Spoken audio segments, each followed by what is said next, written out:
Bir nəfər Peyğəmbərin yanında oturmuşdu, varlı bir insandı. Bir yoxsul gəldi, salam verdi onun yanında oturanda. Bu, belə onun paltarının ətəyini çəkdi, biraz təkəbbürlü baxdı ona.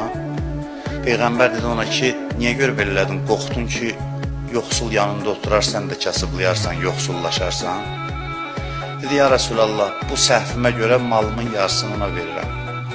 O fəqir dedi ki, istəmirəm. Dedi, niyə dedi, qorxuram, mən də zəngin olum, bunun kimi təşəkkür olum, ona görə lazım deyil. Fəqir də olanda belə olasan, yoxsul da olanda gözü tox olasan. Ona görə deyirəm ki, zahidlik, zənginlik ya yoxsulluq deyil. Zahidlik mənəvi keyfiyyətdir, daxili zənginlikdir. Daxili zəngin olan adam var dövləti olanda da zəngindir, olmayanda da. Dünyası əlində olub, sərvətə sahib olub, zahid olmayan adamlar yazıq adamlardır. Onlar adamın gərək ürəyi ağrısın. Bədbəxt insanlardır.